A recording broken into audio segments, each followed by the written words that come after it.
un jeune qui m'a dit: «Non mais moi je vais aller dans une grosse boîte, comme ça je vais bien augmenter en salaire, je vais faire mon beurre et tout. Je ferai mon burn-out à 30 ans et puis après je ferai vraiment ce que je veux». Je me suis dit: «Waouh!» Un Mmh. signal quand même de la société, quand tu as pas commencé ta carrière et que tu intègres une pathologie dans ton plan de développement, il y a quand même un problème, quoi. Spécialiste du leadership, formateur et entrepreneur, Baptiste Marin est mon invité cette semaine. Ça va secouer, il va y avoir des turbulences. Donc je pense qu'il faudra être connecté à soi pour trouver de la force, être connecté aux autres pour trouver de la coopération, et puis être connecté à quelque chose de plus grand que nous qui nous dépasse notre propre intérêt individuel et notre petit entre-soi pour réinventer une manière de faire société. Passionné d'humain, Baptiste explore la question du sens sous tous ses angles dans son activité professionnelle. Il accompagne les gens dans leur transition de vie, interroge des experts dans son podcast Capitaine au Capitaine, et il intervient dans les entreprises pour former les managers au leadership. Il partage des outils et méthodes pour nous aider à rester capitaine de nos vies en toutes circonstances. Pourquoi Baptiste a tout quitté pour faire le tour du monde à la trentaine? Comment s'y prendre quand on veut changer de vie? Qu'est-ce qu'un métier qui a du sens? Ce sont des sujets qu'on aborde dans l'épisode. Je suis ravi de vous inviter à découvrir ma conversation avec Baptiste Marin. Avant de commencer l'épisode, je voulais juste vous dire que j'envoie 2 fois par mois une newsletter qui récapitule 3 enseignements de sagesse à retenir de chaque épisode pour que vous n'ayez pas besoin de prendre des notes. Je vous mets le lien en description. Bonne écoute. Salut Baptiste, Salut Elliot. bienvenue sur Sagesse Moderne, le podcast qui part à la rencontre des explorateurs de la quête de sens pour mieux comprendre notre époque et aussi nourrir notre quête de sens justement. Je suis ravi de t'accueillir ici. Ça fait un moment qu'on se connaît via LinkedIn. C'est assez marrant d'ailleurs. Moi, c'était quand j'étais encore en voyage. Ça fait plus d'1 an maintenant, je pense. D'abord, comment ça va? Bah, très bien, écoute, je sors moi-même d'un enregistrement de podcast, donc je fais, tu vois, je passe de l'autre côté du micro, donc en bonne énergie là. Trop bien. Bah, c'est vrai que tu as un podcast au Capitaine au Capitaine. On en parlera après peut-être aussi, parce que c'est au cœur de ce que tu fais aussi aujourd'hui. Pour commencer, est-ce que tu peux te présenter de la manière dont tu le souhaites? Ouais, forcément, la question la plus difficile qui soit, bah, ouais, je dirais explorateur déjà, ça me convient bien aussi. Si je commente par mon activité professionnelle, je donne des formations dans les entreprises. Ça fait 15 ans que je m'intéresse aux questions de leadership, mais on aura l'occasion d'y revenir, et où je forme des personnes, des managers, des dirigeants à être de meilleurs capitaines d'équipe, d'organisation. Et ça fait un moment que j'avais envie de m'adresser aux personnes plus qu'aux fonctions. Et j'ai un constat aussi qui est celui que pour être capitaine d'une équipe, d'une organisation, d'un département, d'une entreprise, voire être capitaine de famille, bah, faut déjà être capitaine de sa vie. Donc voilà, je tire le fil et je continue d'explorer ces notions-là à travers le projet des capitaines. Super. Et on va revenir un petit peu sur ton parcours. Déjà, quel genre d'enfant étais-tu? J'étais pas particulièrement turbulent, j'étais pas premier de la classe, pas dernier. Je pense que j'ai pas été trop difficile, tu vois. J'ai pas fait trop de bêtises. Ouais, j'étais plutôt à. Mais j'étais pas non plus, tu vois, puisqu'on va parler de sens, je me laissais porter un peu par les choses. Je savais pas trop. Très tardivement, j'ai décidé des choix d'études que j'allais faire. Donc, ouais, plutôt insouciant, un peu espiègle peut-être, mais voilà. Et justement, comment tu as fait tes choix d'orientation? Ouais, au début, tu vois, j'ai regardé ma voisine, elle s'inscrivait à une école de BTS et je dis ouais, pourquoi pas. Et donc j'ai fait un BTS en action commerciale au départ, mais parce que ça me laissait des portes ouvertes, que je voyais ça comme quelque chose. Je voyais bien le métier du commerce, j'étais quand même assez sociable, donc j'aimais bien les relations, tout ça, l'idée d'échange, gagnant-gagnant. Mais alors, pour être honnête, je ne savais pas du tout en fait dans quoi je m'embarquais. Mais ça a eu le mérite d'être en alternance, je l'ai fait en alternance, donc j'ai commencé à travailler très tôt. Et ça a été une vraie expérience. Et puis après, j'ai tiré le fil, mais ouais, au départ, c'était un peu, peut-être pas par défaut, mais voilà, sans grande conviction quand même, quoi. Ouais, c'est ça. Bah ouais, moi, c'est un petit peu ce que j'ai fait aussi pendant mes études, tout au long de mes études. Et voilà, j'avais pas trop de vue sur la suite, mais j'ai l'impression que c'est souvent comme ça quand on démarre, à part si on a vraiment une vocation. Je pense qu'il y a, pour beaucoup de gens, c'est un petit peu, à tâtons, en fait, et après on voit, on ajuste, quoi. Mais, Mm. et toi, du coup, comment se passe ton début de carrière, globalement? Bah, donc je tombe dans cette entreprise où j'ai eu vraiment de la chance parce ils ont joué le jeu de l'alternance. Des fois, tu sais, tu es un Mm. peu à faire des copies, mais non, là, j'étais vraiment impliqué, et puis ça s'est bien passé. Il se trouve que voilà, j'ai eu du bol où j'ai un contrat qui a été signé, donc ils ont vu une certaine forme de potentiel, et puis du coup, j'ai demandé à partir à l'étranger, et je suis parti dans une filiale en Écosse pendant 2 ans. Donc là, j'avais 20 ans, tout juste. Et j'ai beaucoup appris en Écosse aussi, sur le plan humain et sur le plan professionnel.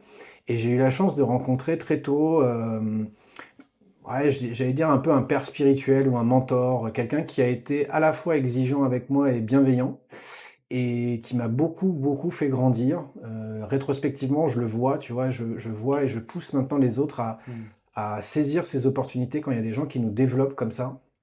Parce que c'est un gars, tu vois, il m'a rappelé 10 ans après et quand il était aux États-Unis.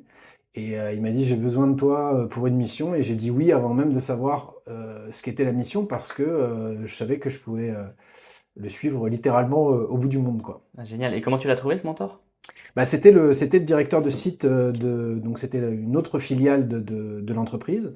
Et c'était le directeur de site de l'entreprise du site dans lequel j'étais là-bas en Écosse, quoi. D'accord, ouais. Ok, il faut accepter aussi ce qu'on nous propose, que la vie nous propose aussi, être ouvert à ça et aux rencontres qu'on peut faire. Ouais, puis tu vois, moi j'aime bien parler de leadership, mais je vais définir le terme peut-être après, mais ça a été un vrai rôle modèle, un vrai exemple.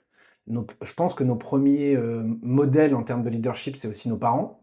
C'est la première forme de leadership, voilà. Très tôt, tu peux avoir un prof de sport, un prof Mm. de musique qui t'inspire, mais c'était un de mes premiers managers. Et il a été très inspirant voilà, sur le développement de mes croyances managériales et de leader. Hmm. Ensuite, j'ai vu que tu es parti aux États-Unis, expatrié. Bah justement, ce mec-là m'a rappelé presque, je sais pas, 7, 8, 9 ans plus tard.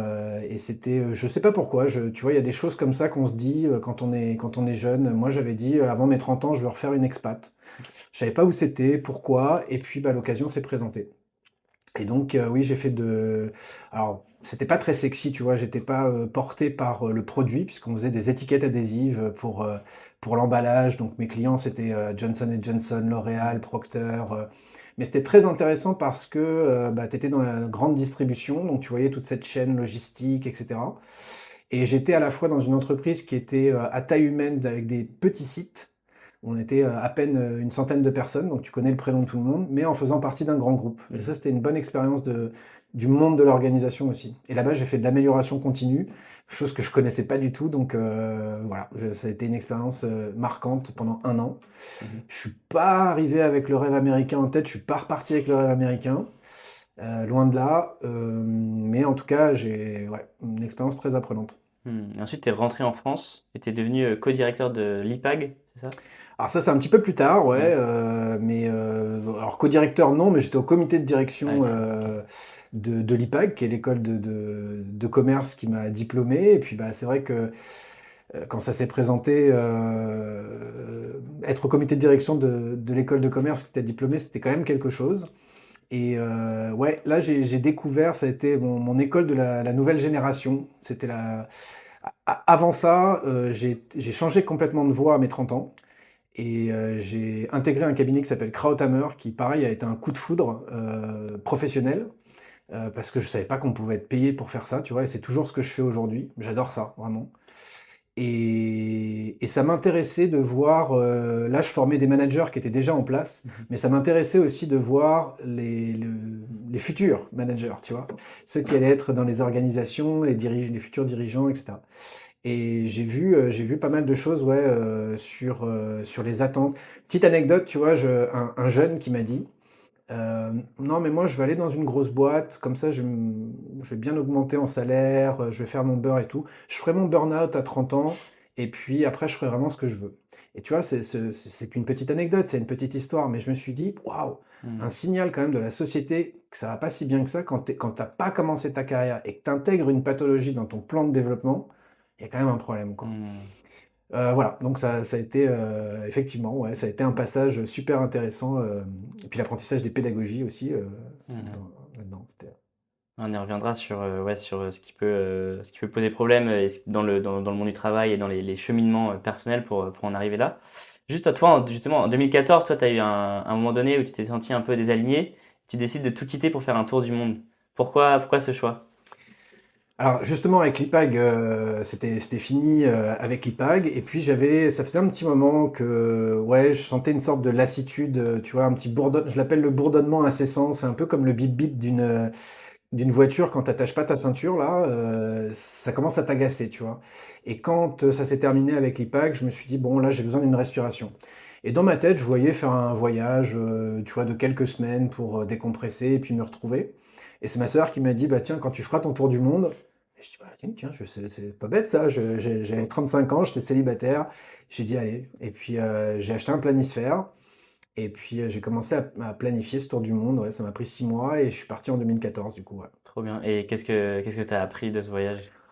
Waouh, bah résumé, t'es passé par là, donc c'est dur C'est à dur. définir, mais bah, déjà dans tous les déclics, on l'a vu aussi pendant le moment du confinement, tu retrouves du temps de cerveau disponible, Mm. donc c'est se retrouver avec soi, du temps pour soi, du temps d'observation, un temps de bilan, et puis un temps de projection. Et puis ça a été, je sais que tu aimes bien le terme explorer ses curiosités, donc là j'ai littéralement fait ça.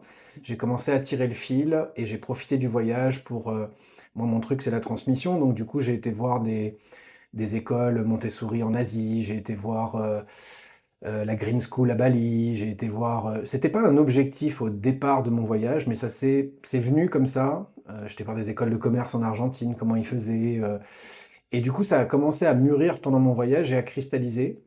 Et je suis revenu avec l'envie d'entreprendre. Donc du coup, j'ai commencé à écrire un projet, voilà, un projet entrepreneurial pendant mon voyage. Et j'ai même écourté un peu la fin de mon voyage parce que j'avais tellement envie de le mettre en œuvre, quoi. Ah, c'est génial. Ouais. Et puis après, non, bah, l'aspect multiculturel aussi. J'ai fait 12 pays en 6 mois, ce qui était un parti pris. Euh, mais beaucoup de choses. Quand tu t'extrais de ton milieu aussi, c'est là où les choses te sautent aux yeux sur la Mm. manière dont on vit. Je me souviens d'une discussion avec un Balinais où je lui ai montré, j'avais pris des photos, tu vois, de là où j'habitais à Paris. Et il me disait, waouh, mais tu connais tout le monde.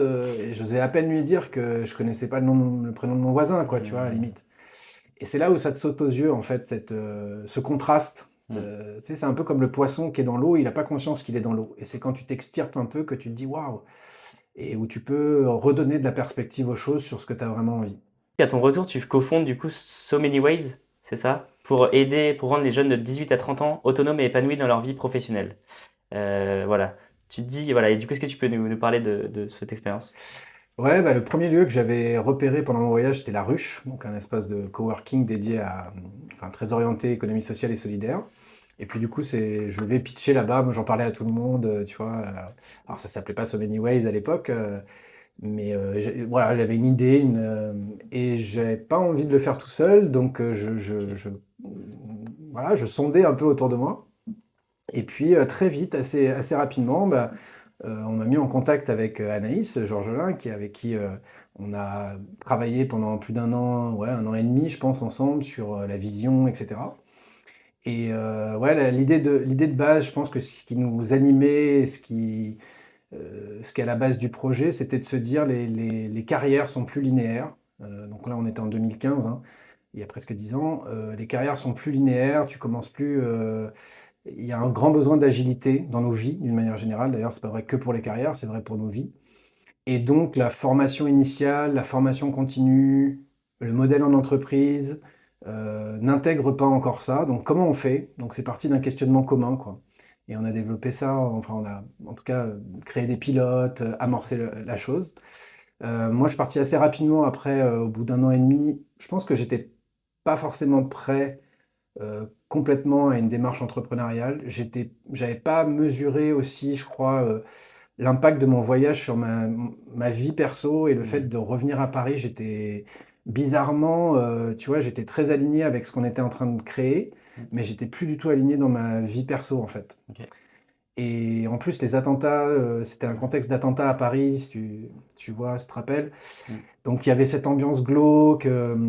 Donc ouais, très bizarrement, tu vois, une sorte de révélation sur ce que j'avais envie de poursuivre et une sorte de désalignement perso qui fait que voilà, j'ai eu besoin de partir, de Paris d'ailleurs. Et c'est là où j'ai rejoint Bordeaux après. Ouais. Ok, et d'accord. Et là, du coup, t'as repris ce côté formation du coup en entreprise sur le management, c'est ça? Ouais, alors que j'ai jamais lâché, je continue moi Ok, en indépendant, même aujourd'hui, à continuer à animer des formations d'accord. management et leadership. Je prends vraiment mon pied là-dedans et ça fait partie de mes passions indéniablement. Euh, et à côté de ça, j'ai rejoint une asso qui s'appelle Osons ici et maintenant et qui est dédiée, j'allais dire, au développement du pouvoir d'agir et à l'éducation populaire. Donc d'aller reconnecter des jeunes, bon, 18-25 ans, on va dire, qui sont dans les territoires ruraux, Mhm. particulièrement éloignés, j'allais dire, de dispositifs classiques d'accompagnement, et qui peuvent tomber parfois aussi dans certaines addictions. Donc très apprenant parce qu'un autre public de ceux dont j'avais l'habitude, et puis un autre univers aussi, le milieu associatif, découvrir ce qu'étaient les institutions, comment ça marchait les financements dans le public, et puis une équipe bien alignée au niveau des valeurs. Donc voilà, très très bonne expérience aussi, ouais, très très bon Hmm. brique à l'édifice. Très bien. Et du coup, il y a 2 ans maintenant, tu as fondé les Capitaines. Mm. Euh, Quelle est la mission des Capitaines et pourquoi tu t'es lancé dans cette aventure? Ah, longtemps j'ai dit que j'aimais pas le mot de leadership, et c'est vrai que peut-être que je l'ai trop entendu. Déjà, il y a une connotation de leader, tu vois, de numéro un. Et je pense qu'on a besoin d'une forme d'autorité. C'est pas un mauvais mot, mais on a besoin d'une nouvelle forme d'autorité. Et cette notion de leadership, tu vois, j'avais fait un post sur LinkedIn où j'avais proposé 6 personnalités, de Greta Thunberg à euh, Didier Deschamps, Pesquet, Rachida Dati, j'avais dit, et Elon Musk. Et j'avais dit, qui représente pour vous le plus la notion de leader? Et Elon Musk, évidemment, il y en a même qui m'ont dit, mais question à la con, tu vois. Et donc, il y a cette représentation Hmm. entrepreneuriale du leadership. Et je pense que la grosse erreur, c'est de différencier leadership et leader. C'est-à-dire qu'il y a les leaders et les autres, il y a les leaders et les suiveurs. Et Hmm. en fait, mon constat, c'est qu'on est tous, on a tous en nous un potentiel de leadership, mais que ça ne veut pas forcément dire être le numéro un, être en premier, être le meneur. Et en fait, donc j'ai pas trouvé de traduction française au mot de leadership. Donc j'ai décidé de prendre littéralement ce que ça voulait dire, c'est-à-dire leader, le meneur, ship du bateau. Et le meneur du bateau, c'est le capitaine. Mais en fait, on est tous capitaines, ne serait-ce que de nos vies. Mhm. Un capitaine, pour moi, il est pas responsable de tout. Il n'est pas responsable de la météo qu'il fait, s'il y a une tempête, etc. Il n'est pas responsable du bateau des autres, mais il est responsable de son propre bateau, d'y donner une destination, et puis de sa cargaison. Enfin, tu vois, on peut pousser l'analogie loin, et puis comme je m'appelle Marin et que le nom de domaine était disponible, et que l'analogie voilà, est assez large, Mhm. ça tombait bien. Mais voilà, être capitaine pour moi, c'est une attitude. C'est une attitude qui se stimule, qui se muscle. Hmm. Et c'est pas forcément être capitaine au sens leader d'une équipe, etc. On est tous les capitaines de nos vies. Et il n'y a pas de recette miracle. Mhm. Il y a des ingrédients qu'on peut développer selon ce dont on a envie.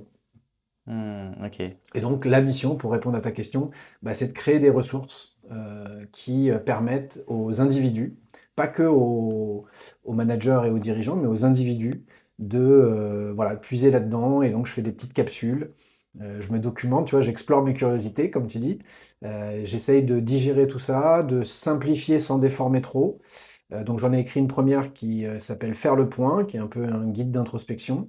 Et puis, je suis en train de travailler sur une autre, sur s'appuyer sur ses forces. Ok. Voilà. Et puis, je vais continuer à développer. J'en ai X Hmm. en projet, mais voilà. Trop bien. Ouais, tu dis qu'il n'y a pas de recette miracle, mais quels sont les grands principes un petit peu pour être capitaine de sa vie? Tu en as un petit peu parlé, mais est-ce que tu pourrais résumer un peu les grands principes? Ouais. On va relier ça à un sujet qui nous anime tous les deux, c'est la quête de sens. Mm. Comment tu définis la quête de sens? C'est compliqué. Ouais. C'est comme si tu dis comment tu définis la quête de l'amour. Tiens, donne-moi les briques pour. Déjà, c'est pas une injonction. Mm. C'est-à-dire que la quête de sens, on en entend beaucoup parler aujourd'hui, mais si je fais le parallèle avec la quête de l'amour, tu as le droit complètement de dire j'ai envie d'être célibataire, foutez-moi la paix, je suis très bien comme ça, et puis mon sens, je le trouve autre part. Mm. Euh, c'est quelque chose qui est universel, dans le sens où la quête de sens, ça existait il y a 2500 ans avec les philosophes, tu vois, ils se posaient la question qu'est-ce qu'on fout là? Quel est le sens des choses? Qu'est-ce qu'on peut faire? euh, etc., etc. Donc, je pense qu'elle est contextuelle parce qu'elle s'inscrit dans son époque Mm. et qu'aujourd'hui, on a une crise de vision. Tu vois, la vision avant, elle était donnée par la notion de nation. On voit qu'aujourd'hui, c'est compliqué. On arrive du mal à le définir. La religion, c'est compliqué aussi. Donc, quel est le, voilà, quelle est la vision qu'on poursuit? Donc, je pense que c'est pour ça qu'on reparle de quête de sens. Il y a les entreprises à un moment donné avec la notion de carrière. Euh, donc ça, c'est compliqué. Elle est évolutive, c'est-à-dire que tu peux être bien dans ta vie et ne pas te poser de questions, et tout va bien, et c'est OK. Mais à un moment donné, de te dire, j'ai besoin de plus. J'ai besoin d'un truc différent, j'ai besoin de plus de profondeur, j'ai besoin de vibrer différemment.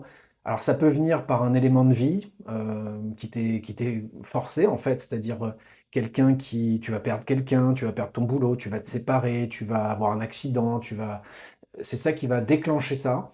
Ou alors ça peut venir par une prise de conscience de manière plus positive, avec une volonté d'aller vers quelque chose. Mm.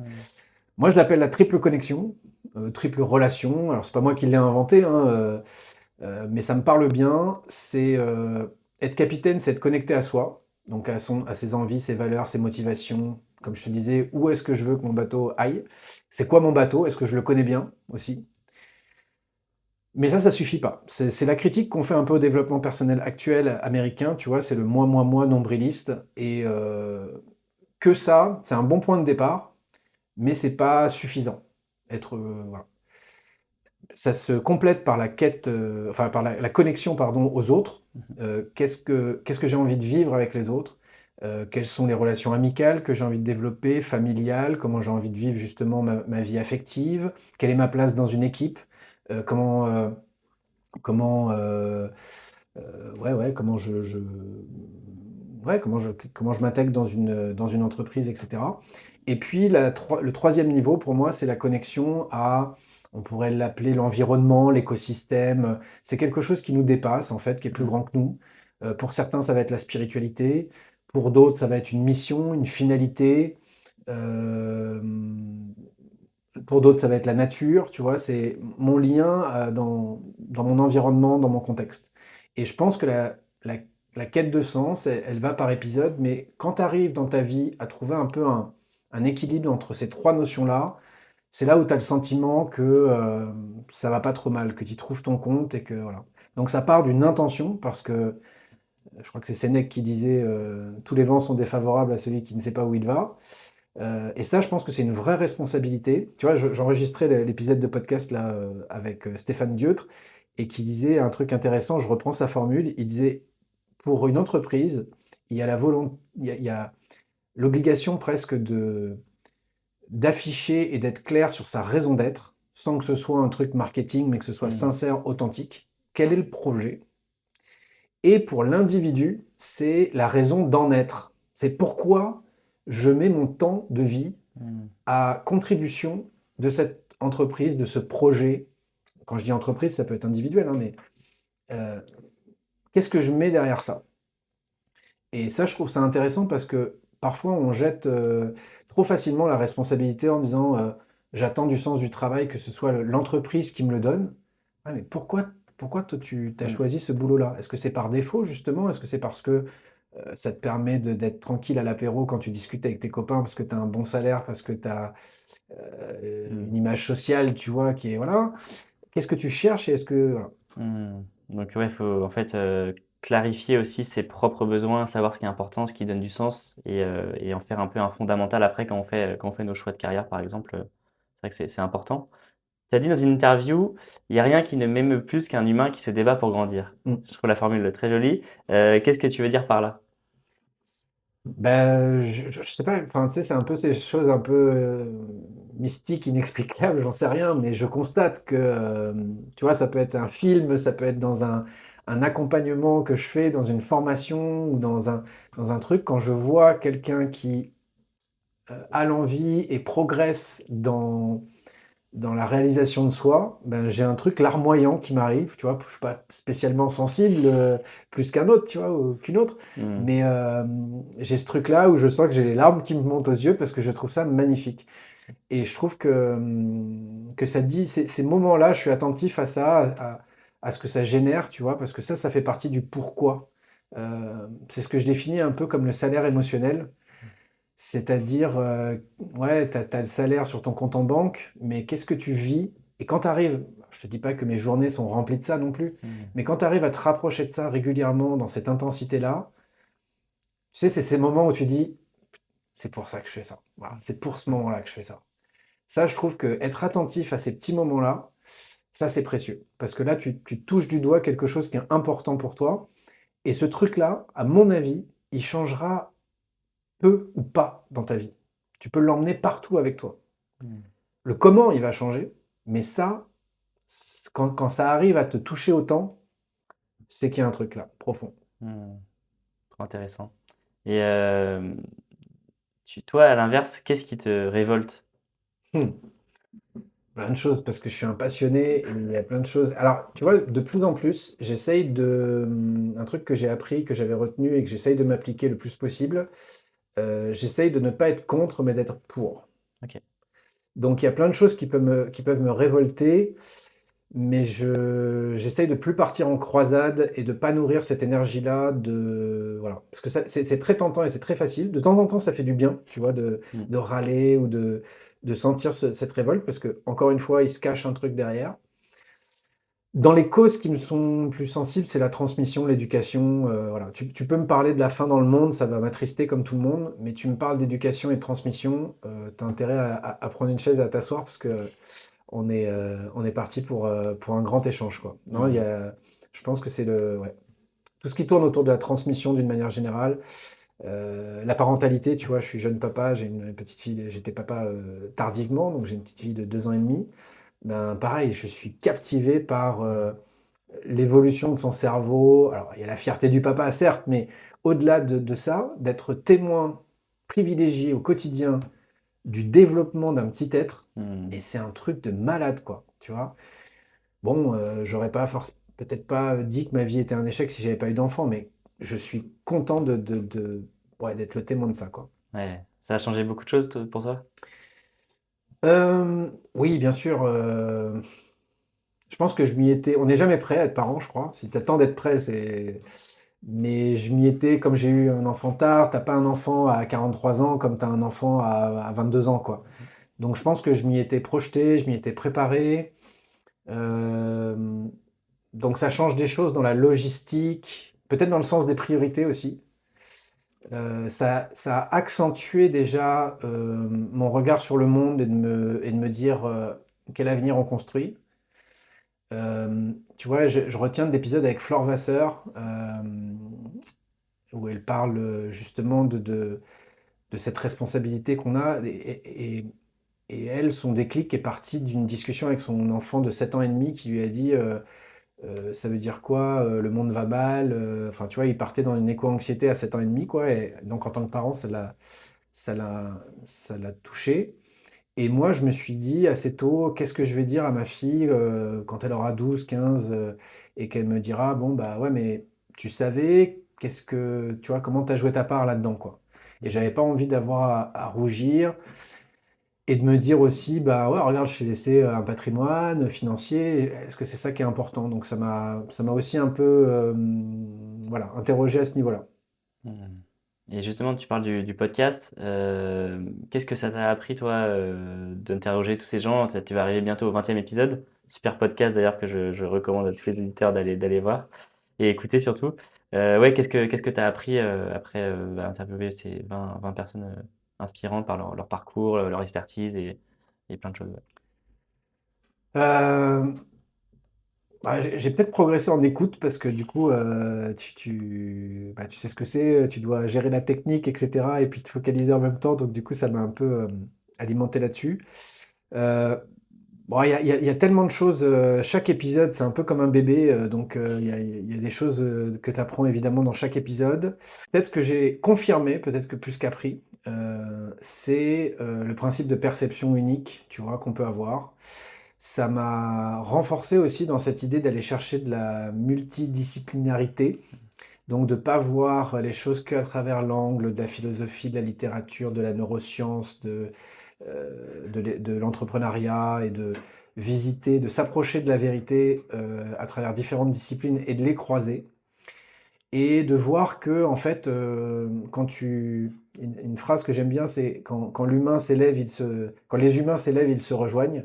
C'est-à-dire que quand tu arrives à un niveau de peut-être plus je veux pas dire de spiritualité, mais de philosophie peut-être, bah en fait tout se recoupe quoi. On retombe sur pas mal de messages, c'est juste l'angle qui est différent, mais il y a plein de choses qui se recoupent quoi. Hmm, Ouais, peut-être un des apprentissages majeurs. Très intéressant. Et, euh, et imaginons que voilà, moi je sois perdu dans ma vie, voilà, je souhaite changer de vie, mais voilà, c'est pas forcément évident, on sait pas vers par où commencer, on peut avoir des contraintes aussi, voilà, familiales, financières, etc. Par quoi je peux commencer en fait pour entamer une reconversion et changer de vie, quoi. Mm. Tu vois, on parlait du voyage tout à l'heure. Le voyage, c'est faire le vide. Mais tout le monde n'a pas. Et c'est faire de la place et avoir du temps de cerveau disponible. Tout le monde n'a pas le privilège de faire ça, mais t'es pas obligé de partir à l'autre bout du monde pour commencer ou effectuer ce travail-là. Donc, je dirais commencer par ne pas rajouter des choses, mais enlever des choses. Il y a un truc que j'aime bien, tu vois, dans la philosophie orientale, c'est le principe de Muda. Muda, ça veut dire gâchis. Et tu as le Muda 1 et le Muda 2. Le Muda 1, c'est tout ce qui n'est pas de la valeur ajoutée, mais dont tu as absolument besoin pour fonctionner. Donc il y a des choses dans ta vie dont tu ne peux pas te passer, mais que tu peux optimiser. Tu peux réduire, tu peux rendre moins, le faire avec moins d'efforts, avec moins de temps, que ça te prenne moins d'énergie. Et il y a des Muda, le Muda 2, c'est les Muda que tu peux complètement éliminer, parce qu'ils ne t'apportent vraiment aucune valeur ajoutée et tu peux complètement t'en passer. Donc le temps que tu vas passer, alors l'exemple typique, tu vois, c'est le temps que tu vas passer Mm. sans conscience, sans valeur ajoutée, à scroller malgré toi sur ton téléphone portable. Bon voilà, tu vois, toutes les choses que tu peux évacuer de ta vie sans qu'il y ait d'incidence pour toi, pour ton bien-être à long terme. Mm. Donc ça, ce serait le premier conseil que je donnerais, se redonner du temps de cerveau pour avoir des rendez-vous avec soi. Ça, c'était un participant qui m'avait dit ça une fois. Il se fixe des réunions TPM toutes les semaines. Ça veut dire temps pour moi. Et chacun voit comment il veut le faire, à quelle intensité. En tout cas, moi, je constate à mon niveau que si je n'ai pas ce temps-là régulièrement pour moi, il me manque quelque chose. Donc ça ne veut pas être forcément de réfléchir sur le sens de ma vie, tu vois, mais c'est juste de prendre le temps d'observer peut-être ce que j'ai fait, quelle est la période que je vis, qu'est-ce que j'aime bien, qu'est-ce qui me tracasse, quelles sont les peurs qui me traversent, c'est quoi l'énergie que j'ai en ce moment, quelle est l'énergie que je diffuse aux autres. Voilà, ce côté un peu analytique, assez, tu vois, qui utilise ton cortex, où tu te poses des questions ouvertes pour essayer d'être en honnêteté avec toi-même. Parce que comme la vie, elle va très vite, ça va très vite de se laisser aspirer par le quotidien. Après, t'en as qui préfèrent faire ça, qui ont des routines plus espacées, tu vois, qui se prennent 2, 3 jours tous les trimestres, etc. Bon, il y a pas de bonne vérité, mais en tout cas, je pense que c'est une sorte d'hygiène mentale. Mm. euh, Encore moins facile de le faire quand justement t'es parent et Mm. que mais en tout cas, ça fait partie de la responsabilité de voir comment, un peu comme tu sais, les masques à oxygène dans les avions, là, Mm. d'abord mettre le masque sur soi pour mieux donner aux autres, pour remplir la pile, pour pouvoir la nourrir. Donc ça, c'est le premier truc. Euh, Encore une fois, aller vers laisser du temps pour voir ce qu'on a envie de poursuivre. Tu vois, ça peut être alors, je parlais des réseaux où on scrolle sans intention, mais les réseaux et puis YouTube, etc., sont aussi une source énorme d'informations. Donc, quand tu vas le choisir en conscience, il y a des choses sur lesquelles tu peux aussi nourrir. Il y a bien sûr la théorie du petit pas, c'est-à-dire que l'erreur que l'on fait parfois, c'est de vouloir tout changer d'un coup et de dire je suis salarié, je veux devenir indépendant. Donc c'est comment si je veux, je sais pas moi, déménager à la campagne, j'en sais rien, parce qu'on parle tout le temps du boulot, mais les transitions de vie, c'est peut-être aussi, tu vois, changer d'environnement. Bah, si je veux déménager à la campagne, je peux déjà regarder les annonces, regarder les coins, Mm. et déjà, ça, c'est pas ça qui va tout me changer, mais le fait d'être en mouvement, Mm. voilà. En parler aux autres, en parler le plus possible, avec ses proches, bien sûr, de confiance, voir ce qui sort, parce qu'à chaque fois que tu en parles, tu vas, tu vas découvrir un nouveau pan de ta réflexion. En fait, tu vas te surprendre parce qu'on a cette capacité à, à penser en parlant. Et certains aiment bien le faire par l'écriture, ce que je trouve bien aussi. C'est moins ma clé d'entrée, tu vois, je le fais Mhm. pas beaucoup pour moi. Mais pourquoi pas, avec bien sûr que c'est un bon. Mais moi, je suis plutôt dans l'oral, donc je vais en partager, je vais le partager avec mes proches, etc., pour voir aussi ce qu'ils me disent, tu vois. Mhm. Je vais chercher le wow effect de temps en temps. C'est-à-dire que je vais, un peu comme on dit dans un pitch entrepreneurial, quand tu as un projet d'entreprise, tu vas faire un pitch, tu vois. En Mhm. quelques minutes, tu vois si l'autre y comprend. Eh ben, on dit ce qui est compris s'énonce clairement. Donc quand j'en parle à quelqu'un qui me connaît bien et qui va me dire ah ouais mais ça ouais bah je te vois trop là-dedans ou ah ouais carrément ça va te convenir, bah, c'est intéressant. Mm. Et parfois les gens ils me disent ah ouais, je te vois pas du tout là-dedans parce qu'il y a des choses que qu'on ne sait pas à propos de nous-mêmes ou que les autres, même nos proches, Mm. ne distinguent pas. Donc, il ne faut pas que écouter leur feedback, mais le feedback des autres est intéressant aussi. Ouais, ça nourrit. Ouais. Voilà, c'est quelques conseils, c'est pas exhaustif bien sûr. Mm. Qu'est-ce que je pourrais donner d'autre? Regarder plusieurs grilles de lecture, donc ne pas s'enfermer dans un outil ou dans un style d'accompagnement. Je pense que la vérité, elle est dans, voilà, dans différentes directions, donc essayer de regrouper. Pas hésiter à se faire accompagner, pourquoi pas aussi, hein. Je prêche beaucoup l'autonomie, mais on a besoin parfois aussi des autres pour clarifier et parfois de certains professionnels. Voilà. Mm. C'est intéressant cette idée d'en parler parce que même en fait, en parler autour de soi, ça permet aussi parfois d'avoir des nouvelles idées, d'avoir des opportunités, des gens qui, enfin, comme tu dis, poser une intention et l'énoncer, ça peut déboucher sur des choses assez intéressantes. Mm. Et c'est pour ça que je pense que c'est vraiment un bon conseil. Ouais. Et aujourd'hui, pourquoi on parle de plus en plus de santé mentale et de problèmes de santé mentale, tu penses? Enfin, d'après ce que tu as appris. Ouais, il y a une accélération, il y a une accélération du temps, tu vois, le temps c'est une perception, et il y a une accélération, un ressenti, je crois que c'est Mathieu Dardaillon dans l'épisode 18 qui parlait de ça, c'est un peu comme, le temps c'est un peu comme la température, il y a la température qui fait, il y a la température ressentie, bah, le temps c'est un peu pareil. Si tu passes une heure chez le dentiste sur le siège, c'est pas pareil qu'une heure où tu vas t'amuser. Euh, donc il y a une accélération des choses qui est donnée par toutes les opportunités qu'on a, y compris digitales. Et puis la charge mentale a toujours existé, mais il y a une surcharge mentale Mm.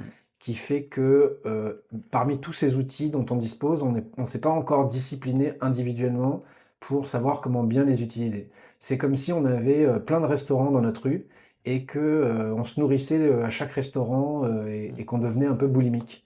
Donc je pense qu'il y a une responsabilité de rechoisir ses sources d'informations. Malheureusement, dans les entreprises, tu vois, je vois beaucoup de gens entre guillemets, qui sont fiers de recevoir 200 ou 300 emails par jour et ton cerveau, il n'est pas fait pour ça. Mm. Donc il y a une responsabilité individuelle et collective pour choisir ses priorités, euh, ralentir si on le peut. Tu vois, moi, c'est aussi pour ça que j'ai choisi d'être indépendant parce que tu peux un petit peu plus facilement Mm. dicter ton rythme. Euh, donc ça fait partie Et malheureusement, je crois qu'on n'est pas arrivé au bout du bout, tu vois. Je pense que ça va continuer à s'accélérer. Euh, mais ouais, c'est... Alors, pour faire le lien aussi avec la quête de sens, je pense que... Parce qu'il y a il y a deux faces dans ta question. Il y a l'accélération du temps et il y a aussi ce poids mental que l'on porte de plus en plus. Mm. Et ça, je pense que c'est un peu tu vois, le sentiment des fois quand tu cours, tu as l'impression de déployer beaucoup d'efforts, mais tu comprends plus pourquoi tu cours aussi vite en fait. Mmh. Ça épuise et ça accentue la notion d'effort. La notion d'effort, elle est relative. Tu peux déployer beaucoup d'énergie et que ça te nourrisse, mais tu peux aussi déployer de l'énergie enfin, sans comprendre le pourquoi des choses. Et je crois qu'on a une crise de vision, encore une fois, qui fait que on ne sait plus trop bien pourquoi on fait les choses. Je crois que la tertiarisation aussi de notre Mmh. économie, elle joue aussi beaucoup parce que, à un moment donné, tu vois, dans un modèle qui était beaucoup plus industriel, on produisait des biens et des services, voilà. Et aujourd'hui, comme on est dans des tâches intellectuelles, on voit plus forcément le résultat de ce qu'on produit. Donc, il y a des personnes qui t'expliquent que leur travail, finalement, bah, c'est 80% de réunions, Mmh. de rapports, de production intellectuelle, mais sans voir forcément à quoi ça sert. Et ça, je pense que c'est un fardeau aussi. Et pourquoi il y a beaucoup de gens qui retournent, je sais que tu as interviewé Laurent Moisson, qui prêche la réindustrialisation, mais aussi les métiers de la main. Et pourquoi on a beaucoup de gens qui sortent aussi de ces modèles intellectuels pour revenir à du manuel, parce que tu vois ce que tu produis, quoi. Tu peux te dire à la fin, j'ai fait 50 baguettes, et tu vois, au moment où on avait créé So Many Ways, il y avait un directeur artistique d'une grande agence qui nous avait aidé volontairement, enfin bénévolement, à créer notre premier logo, etc. Et grande agence sur les Champs-Élysées, tu vois. Et je lui avais dit, attends, mais qu'on soit clair, j'ai pas d'argent, quoi, tu vois. Enfin, on n'a pas d'argent, quoi.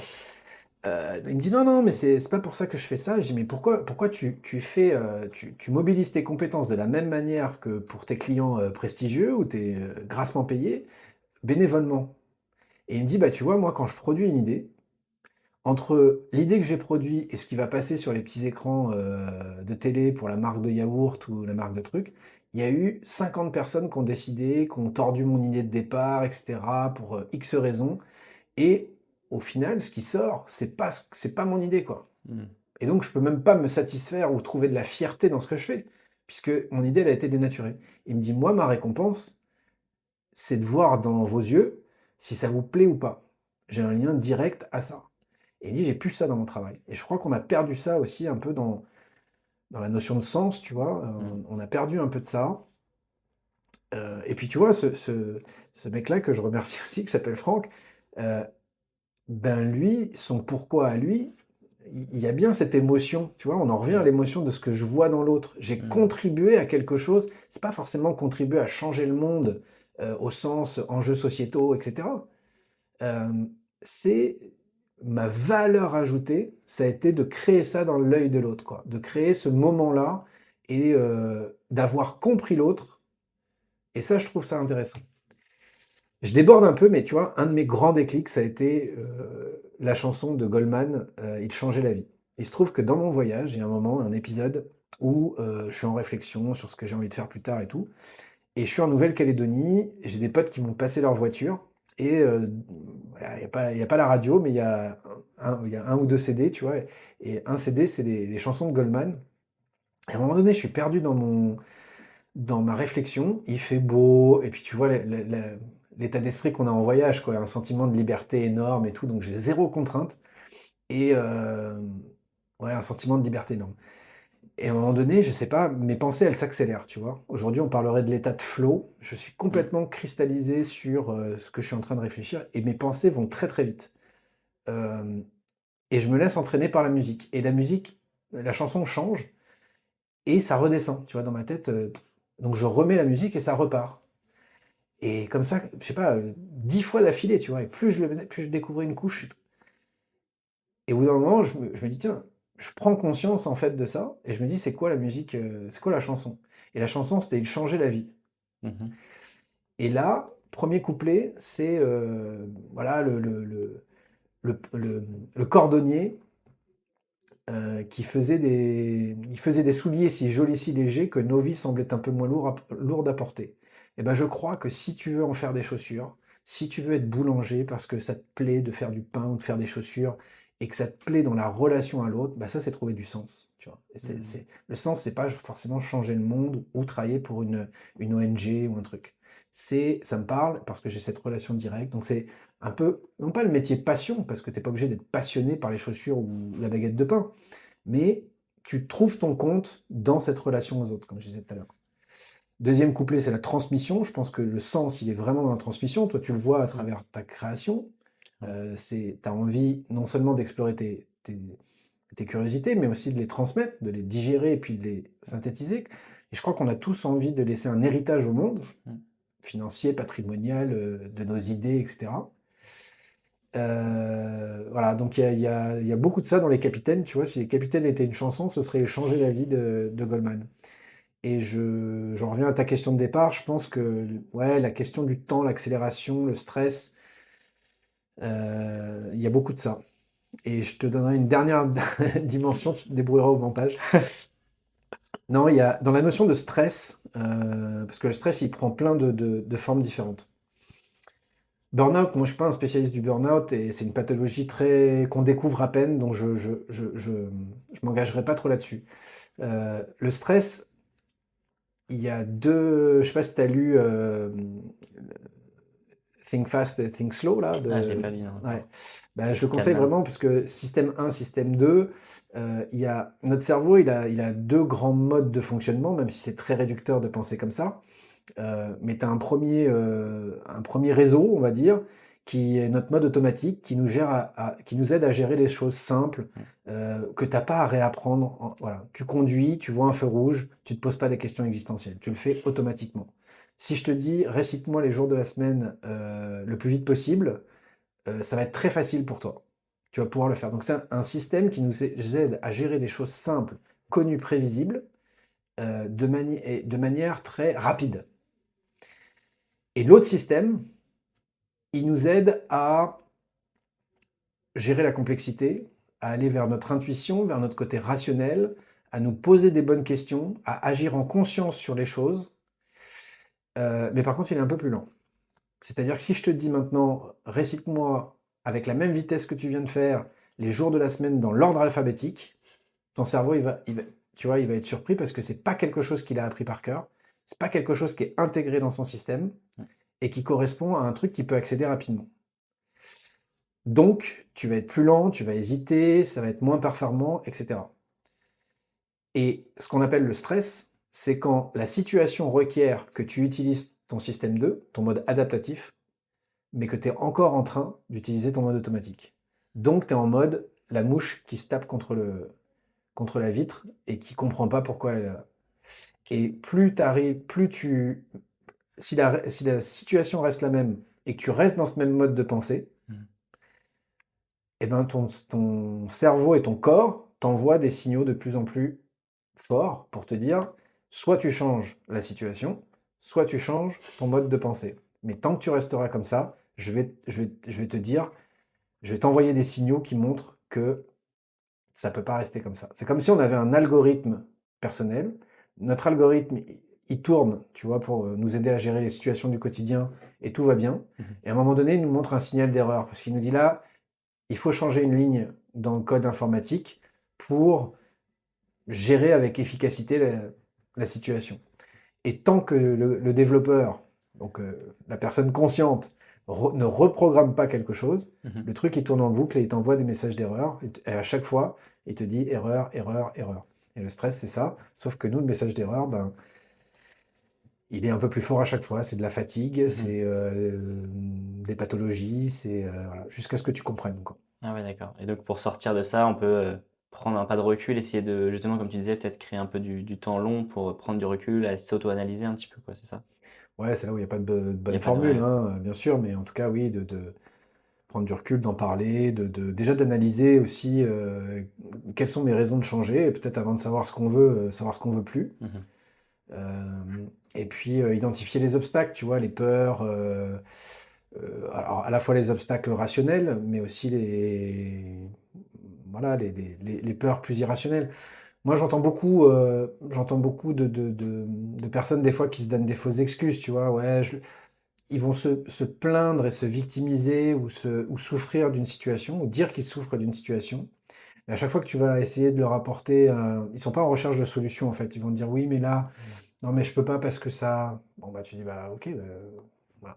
Donc, je pense qu'il y a beaucoup de personnes qui disent qu'elles veulent changer, mais toutes sont pas prêtes à changer. Mmh. OK et quelles sont, toi, les personnes qui t'inspirent le plus? Ouais, il y a Edgar Morin que tu vois, je serais triste quand Edgar Morin va mourir, quoi. Mmh. Vraiment. Parce que je trouve que, Mmh. waouh, un homme qui a plus de 100 ans maintenant, qui a connu, voilà, qui a connu des époques très, très difficiles, de guerre littérale, etc., et qui reste avec une telle philosophie positive Mmh. sans tomber dans une sorte de niaiserie ou quoi que ce soit, tu vois, qui Mmh. est sincère et tout, et qui, lui, je trouve tu parlais de sagesse, Ouais. ouais, lui, il a une vraie sagesse, tu vois, et Mmh. ça me fait du bien soit de le relire, soit d'écouter de temps en temps Mmh. parce que c'est une bonne inspiration. Sur le côté leadership, alors je suis pas d'accord avec tout, mais il y a des trucs de Simon Sinek que j'écoute pas mal qui me nourrissent, tu vois, Mmh. qui peuvent faire partie des influences. Sur le plan français, je l'ai invité dans le podcast, mais c'était Philippe Gabillet parce que j'aime bien son style. Le côté, non, pas de bullshit, tu vois, des mots Mmh. simples, mais en même temps qui arrive à relier des choses assez profondes, mais à bien les exprimer de Mmh. manière imagée et claire. Donc ça, c'est une bonne inspiration aussi. Sur le côté plus philosophie, j'aime bien aussi Frédéric Lenoir, tu vois, qui a été une piste. Toi, est-ce que tu as un livre ou une ressource, qui t'a particulièrement marqué, dans ta vie et que tu aimerais nous partager? Au-delà de la chanson de Goldman.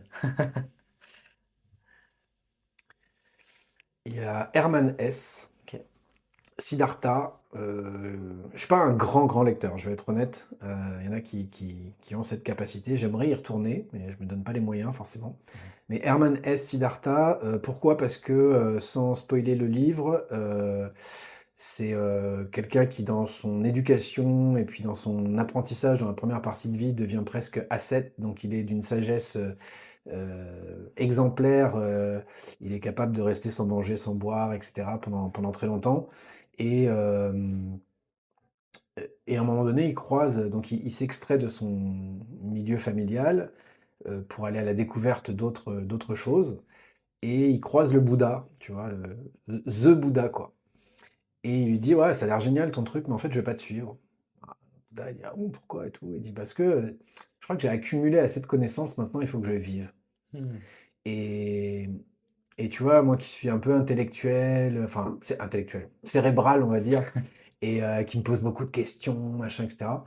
Je me dis que voilà, c'est bien, mais il y a aussi des va-et-vient avec l'expérience, avec savoir vivre. Et puis, bon, ça mérite quand même de lire le livre parce que je dévoile pas la fin, mais à la fin, il fait toutes les conneries du monde, en fait, quoi, tu vois, malgré sa sagesse, quoi. Et donc, je trouvais ça intéressant, le décalage entre savoir et être, qu'il ne s'agit pas d'accumuler de la connaissance trop, mais qu'il faut alterner entre connaissance et expérience, et que les deux sont pas, tu vois, sont indissociables, quoi. Mmh. Il y en a plein d'autres. J'aurais dû penser à ça. C'est une question que je pose aussi dans mon podcast, tu vois, donc j'aurais pu m'y préparer. Et je sais que ça fait partie des bouquins, enfin des questions où je vais me dire après, mince, Ouais, j'aurais dû te dire aussi j'aurais dû avant. dire ça. Mais déjà super d'avoir ce résumé. En plus, tu m'en avais parlé, je l'ai pas encore lu. Il est sur ma liste, il est sur ma read list, je sais plus comment on dit, mais en tout cas, ouais, ça a l'air vraiment, vraiment puissant. Et c'est le constat qu'on faisait aussi dans le dernier épisode avec Elliot Meunier, le côté justement apprendre de l'expérience et pas être tout le temps dans le mental, sortir de ça aussi, c'est essentiel. Euh, Quel conseil tu donnerais au Baptiste de 20 ans? Mon rêve, quand j'étais jeune, ou la projection que j'avais, c'était d'avoir plusieurs vies en une. C'est un peu comme ça que je le figurais. Donc, en partant de ça, je dirais, bah, ouais, c'est pas tu peux être fier de toi en termes d'accomplissement, mais en tout cas, tu sais, des fois on dit, est-ce que tu serais fier de passer une journée avec l'enfant que tu étais, quoi, ou est-ce que les deux seraient... Je pense que oui, tu vois. Je pense Hmm. que... Donc en ça, je dirais, ouais, rassure-toi. Je trouve que encore plus aujourd'hui, on a cette anxiété de l'avenir. Et peut-être à juste titre aussi, tu vois, il y a des choses compliquées qui arrivent. Et je crois que ouais, la réponse, elle est beaucoup plus à l'intérieur de se faire confiance qu'on va trouver les solutions Mmh. individuellement. En tout cas, je, je lui dirais, tu trouveras les ressources pour faire face à tes problèmes. Ne te crée pas de problèmes Mmh. avant de les avoir. Il y a une formule qui dit, ça sert à rien de trembler de la fièvre qu'on n'a pas encore. Et je crois que ce conseil il serait valable encore aujourd'hui parce que j'ai progressé là-dessus, mais combien de fois je suis encore dans le futur à me dire, ah oui, mais si ça, mais ça. Et c'est à la fois un avantage et à la fois ça me dessert parce que je pense qu'il faut se recentrer sur, voilà, sur l'état actuel des choses, quoi. Sans parler de pleine conscience, de moment présent, etc. Mais ouais, de faire au fur et à mesure. Et que la vie, c'est ça. Je lui dirais peut-être aussi, clarifie le plus tôt possible ce que tu attends de la vie, ce que tu attends des autres, ce que tu attends de toi-même. Euh, Tu parlais de livres tout à l'heure, il y en a un qui est avec Bronnie Ware, tu vois, qui, euh, qui est une femme qui a développé le concept de soins palliatifs et qui a accompagné des gens en fin de vie et qui a analysé les regrets qu'ils évoquaient en fin de vie. Et bah, c'est enfin, sans surprise peut-être aujourd'hui, mais j'ai pas suffisamment profité de ce que j'avais envie de faire de mes proches. J'ai trop écouté les urgences des autres. euh, Tu vois, je me suis trop focalisé sur mon travail, etc. Donc, je retiens ça. Tu parlais de conseils aussi. J'ai des idées qui me reviennent. Non, l'exercice que je conseille aux personnes qui sont en réflexion, c'est la rubrique nécrologique. OK. Je sais plus si je t'en avais parlé, mais en gros, moi, ça a été une grosse claque dans ma tête. C'était écrivez l'article que vous seriez fier de lire à propos de vous une fois que vous ne serez plus là. Bon, alors c'est un peu glauque, certes, mais là, t'as la notion de sens, elle est là. C'est-à-dire, qu'est-ce que j'ai envie de me dire à la fin, quoi. Mmh. Quel souvenir j'ai envie de laisser aux autres. Et moi, ça m'a mis plusieurs années avant de bien le développer. Mais du coup, ça change la perspective sur ce que tu attends de la vie et sur ta raison d'être personnelle, quoi. Est-ce que, tu as d'autres, invités que tu verrais bien dans le podcast? Bah, je reviens à Frédéric Lenoir, je pense que tu vois, il fait partie de ces personnes qui sont intéressantes. Mmh. Bah, tu as Ulysse Lubin, Mmh. voilà, que tu dois certainement avoir déjà dans ton radar. Ouais. J'aime bien, tu vois, je suis un peu moins maintenant pour être honnête, mais je vois l'évolution aussi entre les défis qui s'étaient fixés, et puis je vois que sa réflexion évolue au fil des choses et il se pose d'autres types de questions maintenant. Donc Mmh. ça peut être un invité inspirant, même s'il a déjà dit beaucoup de choses, mais Mmh. ça pourrait être intéressant. Euh, Moi, c'est un invité qu'on aura peut-être en commun ou qu'on pourra peut-être faire ensemble, j'en sais rien, mais j'ai un oui de principe de Marc de la Ménardière et tu vois, dans les questions de quête de sens, il tarde à me répondre là, pour fixer la date de OK. l'entretien, mais ça fait partie des personnes Ouais, ouais, ouais, que je trouve inspirantes. carrément. Qui va aussi avec Satish Kumar, qui est une Mmh. personne, j'ai pas nommé voilà, dans les inspirations, mais que j'ai découvert grâce à Marc de la Ménardière et qui est vraiment inspirant. Effectivement, Marc de la Ménardière, génial, son documentaire Enquête de sens et moi, enfin, c'est une grosse source d'inspiration aussi, sur, tout ce que j'ai fait. Si tu pouvais écrire c'est la dernière question, si tu pouvais écrire un message, qui serait visible, pour le monde entier, qu'est-ce que tu écrirais?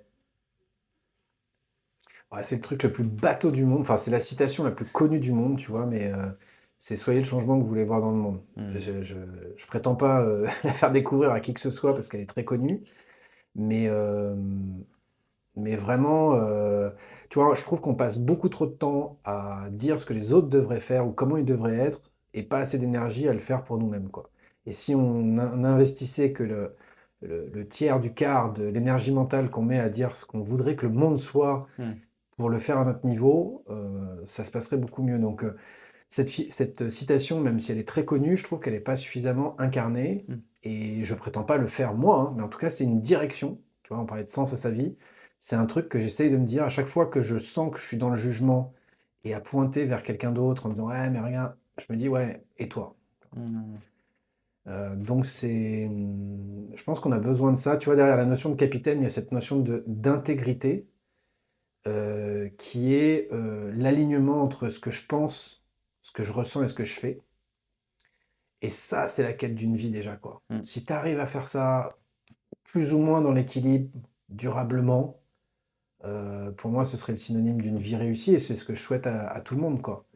Parce que on va travailler, on va traverser, je pense, des périodes difficiles. Vraiment, les années qui arrivent vont être compliquées. Pourtant, je suis un optimiste, hein. Par contre, il faut être l'optimiste, ça n'empêche pas d'être réaliste aussi, tu vois, et que tous les signaux, quand tu as un tableau de bord qui clignote de tous les côtés, bon, tu peux te dire non, mais ça va aller. Tu vois. Ouais, non, ça va secouer, il va y avoir des turbulences. Et donc, je pense qu'il faudra être, encore une fois, être connecté à soi pour trouver de la force, être connecté aux autres pour trouver de la coopération, et puis être connecté à quelque chose de plus grand que nous qui nous dépasse notre propre intérêt individuel et notre petit entre-soi pour réinventer une manière de faire société. Donc pour moi, ça c'est un grand guide, cette citation-là, tu vois, dans la simplicité. Je ne suis pas dans l'originalité, mais c'est quelque chose qui est un marqueur pour moi. Ouais. Belle conclusion. Merci, capitaine. Où est-ce que les gens peuvent te retrouver? LinkedIn, Ouais. Baptiste Marin, et puis sur le site www.lescapitaines.com, il y a la chaîne YouTube Les Capitaines, et puis tu l'as nommé, le podcast Capitaine au Capitaine sur toutes les bonnes plateformes d'écoute. Super, on mettra ça en description. Merci Baptiste, et puis on se voit à très vite. Merci, et puis longue vie à ton podcast. Merci. Merci d'avoir écouté Sagesse Moderne. Si vous avez écouté jusqu'ici, ça veut dire que l'épisode vous a plu, alors je vous invite à liker et à mettre 5 étoiles sur Spotify et Apple Podcast et à me faire vos retours sur l'épisode. Ça m'aide beaucoup pour me faire connaître. Encore merci à vous et à très bientôt sur Sagesse Moderne.